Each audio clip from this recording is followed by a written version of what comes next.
Setelah kemenangan Lin Jichin atas Wang Jini, guru kelas 2 mendekati guru Yuan dan berkomentar tentang betapa kuatnya Lin Jichin. Membandingkan kemenangan satu pukulan Lin Jichin atas Wang Jini dengan seorang jenius muda bernama Wu Yancheng, guru Yuan menjawab bahwa meskipun Lin Jichin kuat, dia sepertinya belum mencapai level yang dimiliki Wu Yancheng. Menjelaskan bahwa Wu Yancheng adalah monster yang membuat takut kepala sekolah saat masih kelas 1. Mendengar nama itu, Lin Jichin mendekat dan bertanya kepada gurunya siapa itu Wu Yancheng. Guru Yuan dengan antusias menjelaskan bahwa dia adalah siswa legendaris dari beberapa tahun yang lalu. Sebagai siswa kelas 1 waktu itu, dia sendirian mampu mengalahkan seluruh siswa kelas 3. Dan itu sangat mengejutkan para pemimpin sekolah. Guru tersebut melanjutkan dengan menyebutkan statistik luar biasa Wu Yancheng sebagai siswa kelas 1 tetapi mampu berlari 100 meter dalam 6,12 detik. Lompatan vertikal 3,96 meter, dan angkat barbel satu tangan 650 kg. Dia bertanya kepada Lin Jichin, "Bukankah menurutmu itu hebat?" Lin Jichin tersenyum gugup dan mengakui bahwa dia sedikit terkesan dengan orang itu. Namun di dalam hatinya, dia berpikir bahwa prestasi Wu Yancheng hanya setara dengan kekuatan yang dimilikinya saat liburan musim panas kelas 6 lalu. Malam itu, kelas merayakan kemenangan mereka di sebuah restoran. Guru Yuan mengangkat botol Coca-Cola untuk bersulang dengan anak asuhnya. Dia dengan gembira mengumumkan bahwa karena Lin Jichin memastikan kemenangan mereka, guru kelas 2 harus mendapati taruhan dan membayar makan malam untuk semua orang. Seluruh kelas mengangkat gelas mereka, bersorak untuk penampilan Lin Jichin yang benar-benar spektakuler. Selama makan malam, Lin Jichin dikelilingi oleh teman-teman sekelasnya, termasuk Jack Kicil dan Chu Rui yang juga kini terkenal di sekolah. Mereka semua ingin tahu rahasia latihannya dan menambahkan kontaknya di aplikasi WeChat. Jichin merasa perhatian baru ini sedikit aneh. Di tengah keramaian, dia memperhatikan bahwa ada yang aneh pada King Han. Khawatir dia tidak bisa makan, dia diam-diam menaruh makanan di piringnya. Selama perayaan, King Han tiba-tiba menunjukkan ekspresi terkejut. Dengan wajah gugup, dia cepat-cepat memberitahu Lin Jichin bahwa dia perlu ke toilet dan buru-buru melarikan diri. Saat dia pergi, Lin Jichin mencatat bahwa meskipun beberapa hal telah banyak berubah padanya, keinginannya untuk buang air kecil saat gugup masih tetap sama. Sementara di kamar mandi, dua teman sekelas perempuan mereka sedang bergosip. Salah satunya mengeluh tentang bagaimana King Han memperlakukan Lin Jichin seperti pelayan, selalu menuangkan minumannya dan mengupas udangnya. Temannya setuju. Dia mempertanyakan bagaimana bisa orang selemah King Han bisa masuk ke kelas elit jika bukan karena menjadi teman setia Lin Jichin. Dia menambahkan bahwa hubungan mereka tidak akan bertahan lama karena perbedaan kemampuan mereka ditakdirkan untuk berpisah. Tanpa mereka sadari, King Han mendengarkan seluruh percakapan mereka dan tampak terluka. Namun, alih-alih bersembunyi, dia menghadapi mereka dengan tekad baru. Dia dengan tegas mengatakan kepada gadis-gadis yang terkejut itu bahwa Lin Jichin bukanlah pelayannya, melainkan dia adalah teman masa kecilnya. Pada malam itu, saat mereka berjalan pulang, Lin Jichin menyadari dia tampak sedih dan bertanya, "Apa ada masalah?" King Han menunduk sedih dan bercerita kepadanya. Dia menjelaskan bahwa ibunya selalu mengatakan bahwa dia akan tumbuh dewasa dan akan berhenti dari kebiasaan mengompol. Namun, dengan frustasi dia mengungkapkan bahwa bahkan hingga kini dia masih harus memakai popok setiap malam saat akan pergi tidur. Saat Lin Jichin menatapnya, King Han menyebutkan bahwa dia seolah-olah merasa cacat karena tidak bisa mengendalikan kandung kemihnya sendiri. Lin Jichin meraih King Han yang sedang sedih dan dengan tegas mengatakan kepadanya bahwa dia tidak cacat. Dia dengan lembut meletakkan tangannya di bahu King Han untuk menenangkannya. Dia menjelaskan bahwa ketidakmampuannya mengendalikan kandung kemihnya sebenarnya adalah kekuatan super yang belum sepenuhnya berkembang. King Han menatapnya dengan mata penuh harapan. Dia bertanya, "Kekuatan super? Benarkah?" Lin Jichin mengkonfirmasi hal itu dan memberitahunya bahwa bakat alaminya di air adalah manifestasi dari kekuatan ini. Karena penasaran, King Han bertanya, apakah kemampuan luar biasa miliknya juga karena dia memiliki kekuatan super. Lin Jichin menjawab dengan percaya diri, "Ya, itu sama sepertimu. Kau juga memiliki kekuatan super." Terpesona oleh ucapannya, King Han penasaran apa jenis kekuatan yang kau miliki. Lin Jichin meyakinkannya bahwa berkah ini akan menjadi kemampuan yang sangat kuat di masa depan. Namun, jalan mereka terganggu. Tim khusus dengan perlengkapan pelindung sedang berkoordinasi di sebuah gedung. Seorang petugas dengan pengeras suara memerintahkan masyarakat untuk mundur karena mereka akan membasmi kawanan tikus. Perhatian mereka tertuju pada kekacauan itu. Seorang pria bercelemek dengan panik mengayunkan sapu ke arah petugas dan berusaha mengusir mereka. Dia berteriak kepada petugas untuk berhenti, memohon agar mereka tidak membunuh saudaranya. Wajahnya aneh, matanya memutih karena kesakitan dan marah saat dia terus berteriak. Pria itu menyerang petugas dan berteriak bahwa dia akan bertarung sampai mati. Menyaksikan adegan itu, King Han bertanya kepada Lin Cicin, apakah pria itu sudah gila? Lin Cicin setuju dengan mengatakan bahwa mungkin pria itu sedang menderita gangguan mental. Meskipun dia merasa situasi itu tampak menyedihkan, dia mengatakan kepadanya bahwa itu mungkin akibat ulah seseorang dan mengajak King Han untuk pulang saja. Malam itu di rumah Lin Cicin, dia dan orang tuanya menonton laporan berita yang mengkhawatirkan. Reporter tersebut mengumumkan bahwa seorang guru perempuan muda hilang minggu lalu dan belum ditemukan. Ibunya mengungkapkan kekhawatirannya. Dia mencatat bahwa itu adalah wanita muda keempat yang sudah hilang bulan ini. Ayahnya membenarkan hal itu dengan mengatakan, bukan keempat, tapi ini yang kelima kalinya. Laporan tersebut terus berlanjut dengan menampilkan foto-foto wanita yang hilang itu. Anehnya, bagaimana bisa tikus kurang ajar ini pilih-pilih dalam memangsa? Semuanya begitu mudah dan begitu menarik, cuy. Laporan itu mengeluarkan peringatan publik agar wanita muda dan berbobot menghindari keluar sendirian di malam hari. Ibunya khawatir dan mengatakan kepada putranya bahwa dia tidak boleh membiarkan King Han pergi sendirian. Tetapi para penonton nampaknya lebih mengkhawatirkan ibunya ini. Jicin tersenyum dan berjanji akan menjaganya. Sementara ibunya dia serahkan sepenuhnya kepada Mimin. Di kantor keamanan publik di kota Shanghai, pria yang mengamuk di jalanan tadi telah ditahan. Seorang dokter berpakaian jas lab sedang berbicara dengan seorang petugas polisi. Petugas tersebut meminta pendapat dokter, bertanya apakah pria itu menderita gangguan jiwa. Dokter menjawab bahwa dia tidak yakin. Dokter menjelaskan bahwa dia telah mencoba berkomunikasi dengan tersangka, tetapi pria itu tetap diam dan tidak menjawab sepatah kata pun. Petugas itu merasa aneh, padahal sebelumnya pria itu terus berteriak tanpa henti di jalanan. Tiba-tiba, mata petugas melebar dengan kesadaran yang mengerikan. Baik dia maupun dokter memutar kepala mereka untuk melihat pria yang kini sedang membungkuk. Tepat di hadapan mata mereka yang terkejut, pria itu dikelilingi oleh aura gelap dan mengancam. Dia mulai berubah dan bermutasi menjadi tikus raksasa abnormal yang mengerikan. Saat makhluk itu tumbuh lebih besar, petugas yang ketakutan berteriak melalui radio sembari meminta bantuan dari para cyborg. Dia mengatakan bahwa orang yang sedang diinterogasi tiba-tiba berubah menjadi binatang raksasa abnormal. Saat tikus raksasa abnormal itu mengamuk, satu regu polisi melepaskan tembakan, tetapi peluru tidak mampu menahannya. Para petugas itu mundur. Masalah besar kemudian terjadi. Seorang petugas wanita melaporkan bahwa markas besar sudah mengirim semua cyborg untuk misi lain. Direktur menambahkan dengan muram bahwa bantuan tidak akan tiba dalam 10 menit. Dan amunisi mereka tidak akan bertahan selama itu. Menyadari mereka tidak dapat melawannya secara langsung, direktur memerintahkan timnya ke mobil mereka. Rencana baru mereka adalah memancing monster itu ke pinggiran kota untuk mengulur waktu. Petugas wanita yang bahenol itu melompat ke dalam mobil polisi dan menyalakan mesin, sementara petugas lain bersiap di dalam. Mereka melaju kencang melintasi kota dengan tikus raksasa itu mengejar mereka. Dia melompat di antara gedung-gedung yang menjulang.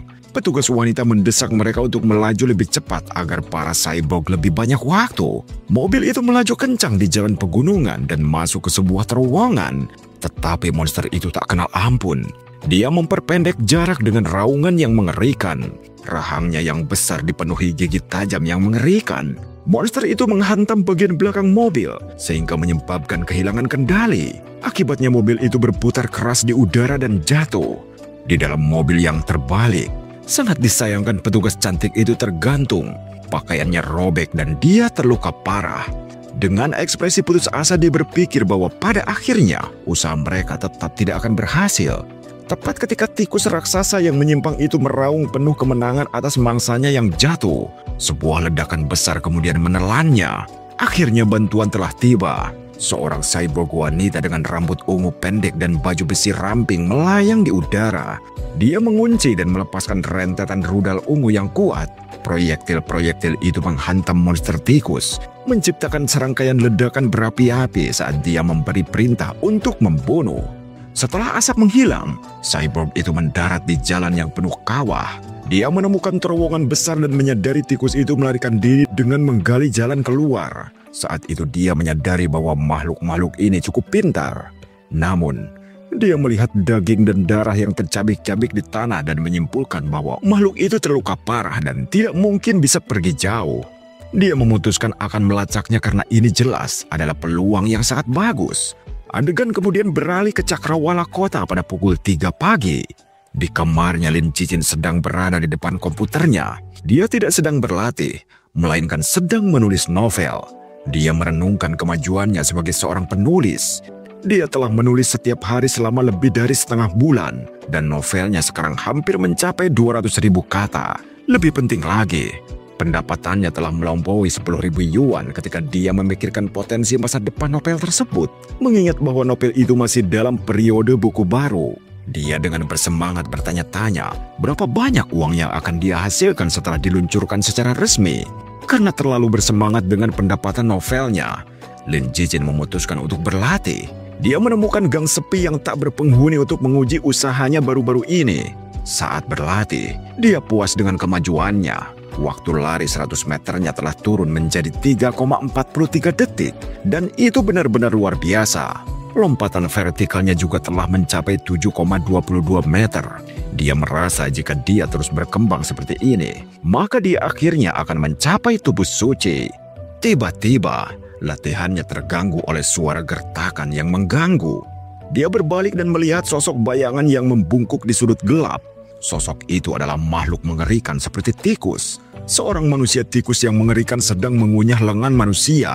Tetapi saat melihat Lin Cicin, makhluk itu memohon untuk diampuni. Dia terus memohon ampun dan menjelaskan bahwa dia terlalu lapar. Anehnya, makhluk itu berjanji bahwa setelah kenyang, dia akan datang dan memberi penghormatan setiap tahun. Lin Cicin menatap ngeri saat mengenali makhluk itu sebagai manusia tikus. Dia segera menghubungkan kejadian ini dengan berita tentang tikus mutan raksasa yang melarikan diri. Dia bertanya-tanya dengan ketakutan yang mulai menjalar. Apakah makhluk ini adalah binatang yang sama, yang sekarang dalam wujud yang lebih humanoid tetapi tidak kalah mengerikan? Menyadari bahayanya yang ekstrim, Lin Cicin memutuskan untuk melapor ke Pak Oga. Namun, saat dia berbalik untuk pergi, manusia tikus itu bereaksi dan akan menjadikan Cicin sebagai mangsa berikutnya. Cicin tergagap bahwa dia tidak harus memakannya dan bisa mencari yang lain untuk dilahap. Namun sebelum Cicin dapat bereaksi, makhluk itu beraksi dengan melompati dinding gang dengan kecepatan yang mengesankan. Efeknya memantul dari sisi ke sisi dalam serangkaian lompatan secepat kilat. Manusia tikus itu menerjangnya sembari berteriak bahwa dia ingin melahap daging manusia karena rasa lapar mengalahkan rasa takutnya. Serangan itu begitu cepat sehingga Lin Cicin menyadari tidak ada waktu untuk menghindar. Tanpa pilihan lain, dia harus menghadapi monster itu secara langsung. Saat makhluk itu mendekat, Cicin membalas serangannya dengan satu tendangan dahsyat ke rahangnya. Benturan itu membuat manusia tikus itu berputar di udara sebelum jatuh dengan keras menyentuh tanah. Makhluk itu berjuang untuk berdiri sembari memegangi dadanya yang berdarah. Dia menatap Lin Cicin dengan tak berdaya, bertanya-tanya bagaimana seorang siswa yang tampak lemah bisa memiliki kekuatan yang begitu mengerikan. Dia tertegun dan terluka. Saat manusia tikus itu menatap Lin Cicin, dia benar-benar terkejut dengan kekuatannya yang tak terduga.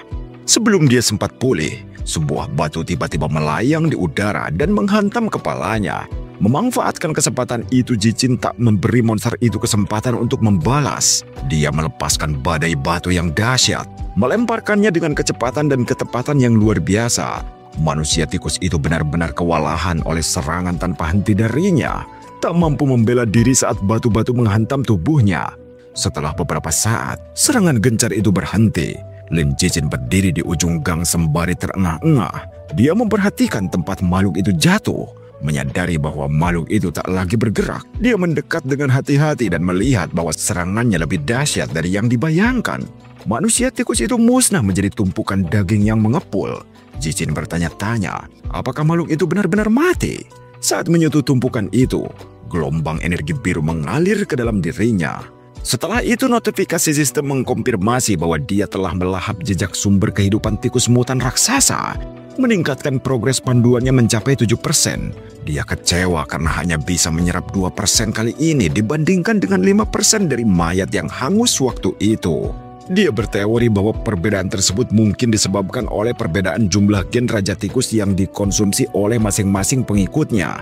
Menyadari hari sudah hampir pagi dan tidak aman untuk tinggal lebih lama, akhirnya dia memutuskan untuk pulang ke rumah. Beberapa saat setelah dia pergi, cyborg perempuan berambut ungu itu mendarat di tempat itu. Sembari berdiri di atas tulang-tulang yang mengepul, dia bertanya-tanya, siapa yang telah membunuh manusia tikus ini? Adegan kemudian beralih ke sebuah bangunan gelap tempat sebuah ritual menyeramkan sedang berlangsung. Seorang pemuja berkerudung membawa seorang wanita yang tak sadarkan diri ke sebuah lingkaran pemanggilan merah. Dia menempatkan wanita itu di tengah dan berlutut, mempersembahkannya kepada Dewa Tikus sebagai tuannya untuk dinikmati. Dari kegelapan, mata merah berlensa ganda yang mengancam melotot. Sebuah suara berat dan marah mempertanyakan, mengapa hanya satu wanita yang diberikan? Dewa Tikus menuduh pemuja itu mencoba membuatnya kelaparan. Suara itu mengeluh bahwa persembahannya bahkan tidak sampai seteguk. Dia mengancam akan menjadikan pemuja itu bagian dari pengorbanan. Pemuja itu bersujud ketakutan. Dia putus asa dan memohon untuk menjelaskan. Di lantai itu pemuja yang ketakutan menjelaskan bahwa para wanita muda akhir-akhir ini menjadi lebih berhati-hati. Mereka jarang keluar malam dan selalu bepergian dengan berkelompok. Itulah yang membuat mereka sulit untuk ditangkap. Bayangan Dewa Tikus yang besar menjulang di atasnya. Suaranya yang berat memerintahkan bahwa jika menangkap wanita terlalu sulit, dia harus menangkap para pria muda sebagai gantinya. Pemuja itu langsung setuju. Tiba-tiba, sepotong besar daging mentah berlumuran darah terlempar ke lantai. Sang pemuja dengan rakus mengambilnya dan mulai melahapnya mentah-mentah. Dia berterima kasih kepada Dewa Tikus atas berkah yang diberikan. Kemudian saat dia melahapnya, ritual mencapai suasana yang mengerikan. Tentakel merah raksasa muncul dari lingkaran pemanggilan, melilit wanita yang tak sadarkan diri itu dan mengangkatnya ke udara. Makhluk bermata banyak yang mengerikan milik Dewa Tikus itu terbuka lebar dan melahap lubangnya. Suara kunyahan dan derak bergema di seluruh bangunan. Setelah makan, Dewa Tikus memberikan satu perintah terakhir yang mengerikan. Dia memberitahu pemuja itu untuk tidak menangkap orang biasa lain kali. Dia mengeluh bahwa daging mereka terlalu pahit. Entitas itu menyatakan bahwa dia ingin memakan bangsawan yang hidup serba mewah. Dia percaya bahwa daging mereka akan lebih empuk dan nikmat. Menurut kalian, apa mungkin yang dimaksud tikus ini adalah ingin memakan para koruptor, cuy? Di tempat lain, untuk membantu King Han dalam upaya meningkatkan kemampuan bela dirinya, Lin Cicin mengadakan sesi latihan khusus dengannya di rumahnya. Dalam satu sesi, dia bertindak sebagai pelatih pribadinya, mengoreksi postur tubuhnya yang mulus, menyesuaikan lengan, posisi, dan juga bahunya, sembari menjelaskan cara menghasilkan lebih banyak kekuatan dan menjaga keseimbangan supaya lebih baik. Setelah postur tubuhnya diperbaiki, dia menyuruhnya untuk menyerangnya dengan kekuatan penuh. King Han menerjangnya dengan pukulan yang gigih, namun Jicin dengan mudah menangkap tinjunya, memujinya atas sudut yang tepat dan peningkatan kekuatannya. Dia juga menangkap tendangan susulannya, menunjukkan kekurangan dalam posturnya, dan mendemonstrasikan teknik yang benar dengan menggerakkan kakinya ke posisi yang tepat. Setelah sesi latihan yang intens, King Han yang kelelahan berkeringat dan jatuh ke lantai. Dia mengatur napas sembari mengatakan kepadanya bahwa meskipun kelelahan, dia bisa merasakan kekuatan bela dirinya telah meningkat pesat. Saat masih berlutut di lantai, King Han yang termotivasi memberitahu Lin Cicin bahwa latihan 3 kali seminggu tidaklah cukup dan bertanya apakah mereka bisa melakukannya setiap hari. Lin Cicin mengatakan kepadanya bahwa itu tidak perlu, menjelaskan bahwa tubuhnya tidak akan bisa mengimbangi latihan intensitas tinggi setiap hari. King Han setuju dan memutuskan untuk tetap pada jadwal mereka saat ini.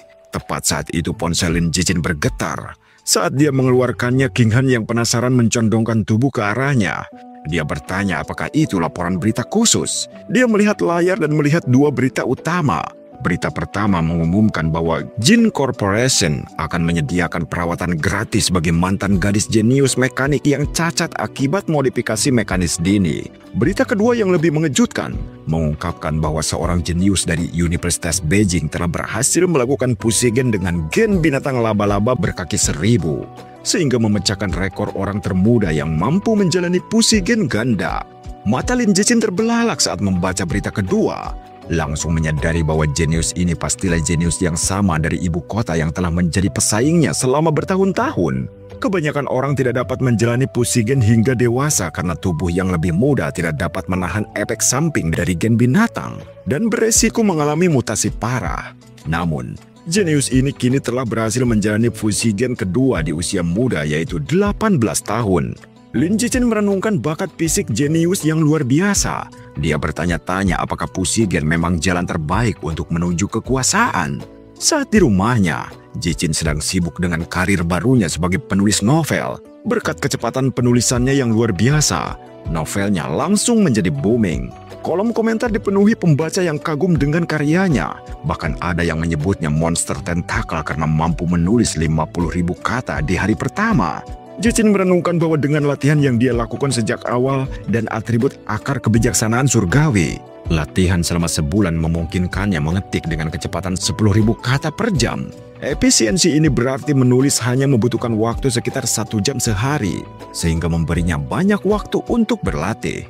Ayahnya datang dan memuji anaknya. Dia memperkirakan jika Lin Jichin mempertahankan alur cerita yang stabil dan kecepatan harian 10.000 kata, dia bisa mendapatkan sekitar 50.000 yuan di bulan pertama. Dia menambahkan bahwa begitu jumlah kata novelnya bertambah, menghasilkan 100.000 yuan sebulan tidak akan menjadi masalah.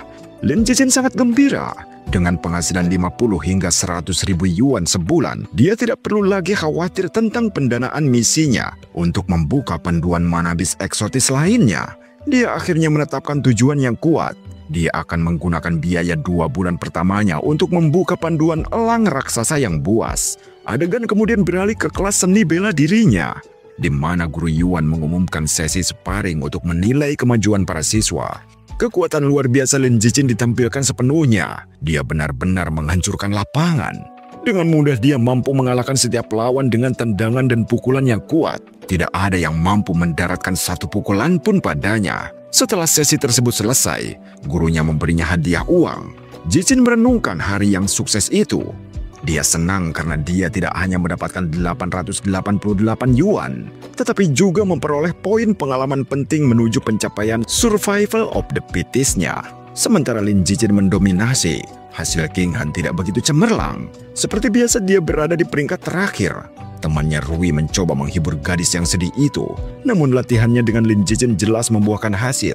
Dia sekarang memiliki kemampuan untuk melawan balik musuh. Sebuah kilas balik menunjukkan pertandingan sebelumnya melawan Yutong, siswa terburuk kedua di kelas, di mana dia dikalahkan dalam waktu kurang dari 3 detik. Kali ini King Han bertahan selama hampir 3 menit.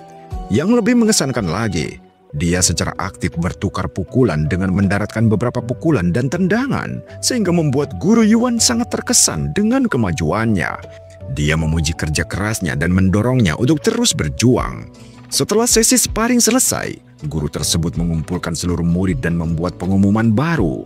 Dia menyatakan bahwa dalam 1 bulan ini, kelas mereka akan menantang kelas elit tahun kedua, dengan target ambisius untuk mengalahkan semua murid kecuali 3 petarung terbaik mereka. Seluruh kelas bersorak setuju dengan penuh percaya diri. Guru Yuan pun sangat senang dengan semangat juang dari para murid-muridnya itu. Sebulan berlalu dengan cepat. Novel Lin Jichin sukses besar. Saat dia memeriksa rekening banknya, dia menemukan bahwa saldonya kini mencapai 89.000 yuan. Dengan dana barunya ini, dia segera pergi ke supermarket untuk membeli daging binatang yang dia butuhkan. Dia memberitahu pegawai perempuan yang lagi-lagi bahenol di situ bahwa dia ingin membeli daging elang raksasa yang buas. Pegawai tersebut memberitahu Lin Jichin tentang promosi khusus. Jika dia membeli 100 jin sekaligus, dia akan mendapatkan diskon 5%. Setelah berpikir sejenak, Lin Jichin memutuskan untuk menunda pembeliannya untuk saat ini. Dia menyimpulkan akan lebih strategis untuk menunggu sampai dia memiliki cukup tabungan untuk membeli 100 jin sekaligus, agar dia bisa memanfaatkan diskon tersebut. karena sesuai perkiraannya, dia akan memiliki cukup uang di bulan depan. Keesokan harinya di sekolah, King Han dengan gembira memberitahu Lin Jijin bahwa kafetaria memiliki menu tumis baru, dan dia mendengar bahwa masakan kokinya sangat lezat. Dan Jijin pun setuju untuk pergi bersamanya. Singkat cerita, mereka tiba di sebuah dapur tempat beberapa koki sedang sibuk, dan keduanya terkesan dengan aromanya yang luar biasa. Setelah mengambil makanan yang dipesan, mereka pun duduk di meja makan mereka. Jijin berkomentar bahwa untungnya mereka datang lebih awal karena antrian panjang sudah terbentuk.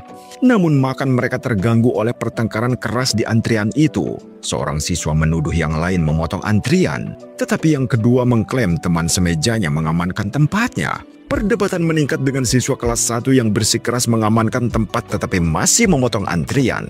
Akibatnya yang kedua menjadi marah dan menantangnya untuk berduel. King Han mengenali salah satu suara itu dan menunjukkan kepada Lin Jijin bahwa teman mereka Jack Kecil sepertinya sedang berdebat. Dia bertanya apakah mereka harus memeriksanya. Jijin melirik dan dengan tenang dia mengatakan kepadanya bahwa itu mungkin tidak perlu. Menyadari bahwa Jack Kecil memiliki kehadiran yang agresif dan tampaknya akan bisa menakuti orang-orang itu. Namun asumsi Lin Jijin jelas salah. Siswa yang berdebat dengan Jack Kecil masih berdiri teguh, menatap Jack Kecil dengan ekspresi merendahkan dan memanggilnya berandalan. Jack Kecil mendapati dirinya dikelilingi saat siswa itu bergabung dengan teman-temannya. Pemimpin kelompok itu bertanya kepadanya, apa penyebabnya? Salah satu pengganggu lainnya dengan sembunyi-sembunyi menyatakan bahwa mereka tidak punya kesalahan, namun mereka hanya memotong antrian. Dengan marah Jack Kecil berteriak kepada mereka agar kembali ke barisan belakang. Namun dia terkejut dengan keberanian mereka dan menyadari bahwa dia kalah jumlah. Meskipun demikian dia mencoba menahan mereka, merentangkan tangannya untuk menghalangi jalan mereka. Dia bertanya-tanya mengapa tidak ada seorang pun di kafetaria yang ramai itu yang mau membantunya. Dari meja makan, King Han memperhatikan dengan cemas, menunjukkan kepada Lin Jijin bahwa teman mereka Jack Kecil sedang dirundung. Tepat ketika para perundung hendak menerobos Jack Kecil, tiba-tiba sebuah tangan mencengkram bahu pemimpin itu. Dan itu adalah Lin Jijin. Wajahnya gelap dan sangat mengintimidasi. Dengan tenang dia memberitahu siswa itu untuk berbaris dengan benar. Si pengganggu berbalik dan menghadapi Lin Jijin dengan seringai. Dia dengan menantang bertanya, apa yang mungkin bisa kau lakukan jika kami menolak? Alih-alih meningkatkan perkelahian secara fisik, Lin Jijin menanggapinya dengan seringai licik. Dia mengeluarkan ponselnya dan dengan tenang memberitahu si pengganggu bahwa dia akan melaporkannya.